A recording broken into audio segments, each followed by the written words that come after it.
سبق نمبر 35 حکایت مرد کورو بینا۔ ایک اندھا مرد بینا کا تھا یار، ربط تھا دونوں میں باہم بے شمار۔ بارے ایک باری ہوئے وہ ہم سفر، ایک جا شب کو ہوا ان کا گزر۔ میرے تن پر تھا آج تک ان امیروں کا منہ نہیں دیکھا، جو مجھ کو تنہا چھوڑ کر بھاگ گئے تھے۔ اب غیرت کا تقاضا یہ ہے کہ یا تو دشمن سے انتقام لوں یا سر میدان لڑ کر جان دوں۔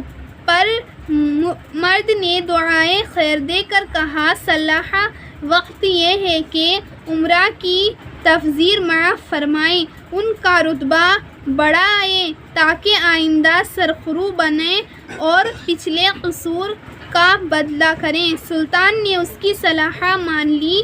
ملتان پہنچ کر ایک دربار کیا، لشکر کے سرداروں کو جمع کر کے ان کے حال پر مہربانی فرمائی اور اپنا منشا سمجھا۔ سب نے تلوار کے قبضے پر ہاتھ رکھ کر عہد و پیمان کو تازہ کیا۔ اب لاہور پہنچ کر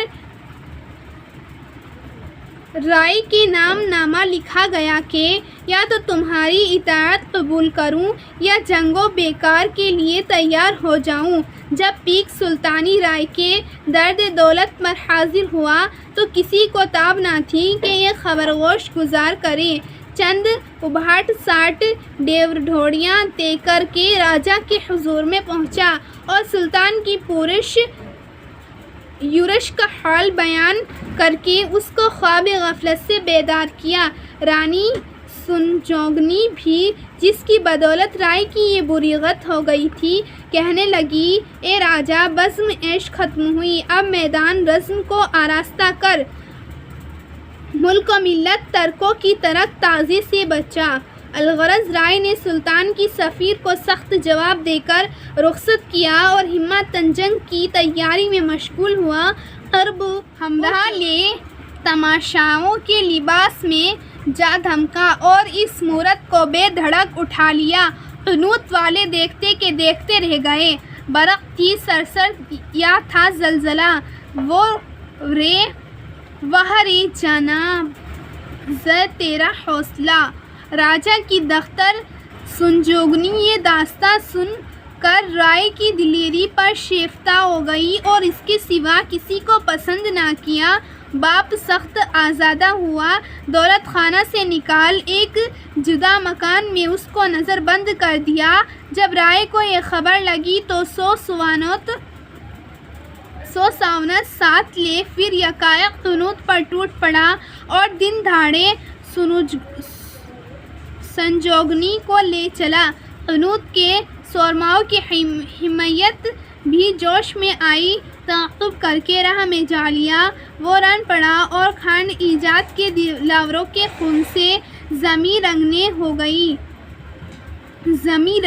ہو گئی۔ اگرچہ رائے کی سب جاں شار کام آئے، اللہ اس لیل بے بہار کو ہاتھ سے نہ دیا، مرکٹ کردلی تک لے ہی پہنچا۔ اس معرکہ سے 1 سال بعد سلطان شہاب الدین نے پھر پرورش کی نیکی سرکار ان لشکر سے اپنا منصوبہ پوشیدہ رکھا۔ پشاور میں پہنچ کر ایک بوڑھے سپاہی نے عرض کیا، خداوند، اس لاؤ لشکر سے تو کسی بڑی مہم کے آثار نظر آتے ہیں، پھر عمرائی سے اس راز کے مخفی رکھنے میں کیا مصلحت ہے؟ سلطان نے آہ سرد بھر کر کہا، سن پیرمرد، جس دن سے میں نے راجپوتوں کے مقابلے میں زک پائی، حریم دولت نے بستر کو پیٹ نہیں لگائی، ہنوز وہ خون آلود پیرہن نہیں بدلا جو لڑائی کے وقت قریب تھا کہ پشت زین سے جدا ہو جائے۔ یہ کیفیت دیکھ کر ایک خلجی بچہ اس کے پیچھے جو بیٹھا اور گھوڑے کو منہمر کر کے دشمنوں کے نرغہ سے صاف نکال لے گیا۔ پھر تو باقی فوج کے قدم بھی اٹھ گئے اور یہ ہنرمیت خورا لشکر سخت تباہی کے بعد لاہور میں داخل ہوا۔ چندے قیام کر کے سلطان نے غزنی کی جانب کوچ کیا اور وہاں پہنچ کر فراریوں کو سخت سخت سزائیں دی، ظاہرہ عیش و آرام کا نقشہ جمایا اور اپنے آپ کو بے پروانہ بنایا، لیکن خفیہ طور پر لشکر کی درستی اور سامان جنگ کے تہیے پر شب و روز مصروف رہا۔ رائے پتھورا غنیم کے خطرے سے فارغ البال ہو کر فتح کا نعرہ بجاتا اپنی راجدھانی میں آ بیٹھا۔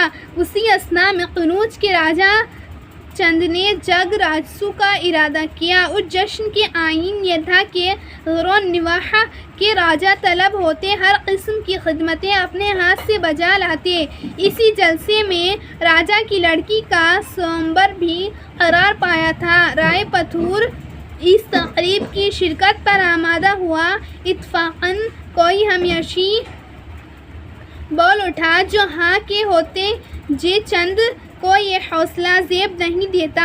رائے کو بھی راجپوتی مڑک آ گئی، جانا ملتوکی کر دیا۔ جے چند اس کے نہ آنے سے ایسا برہم ہو کر رائے کی طلائی مورت بنوا کر جشن کے دنوں میں دربان کی جگہ کھڑی کرا دی۔ جب سنا کہ اس کی ہتک اس طرح کی گئی ہے تو رائے کو تاب ظرہی کچھ جودھا جوان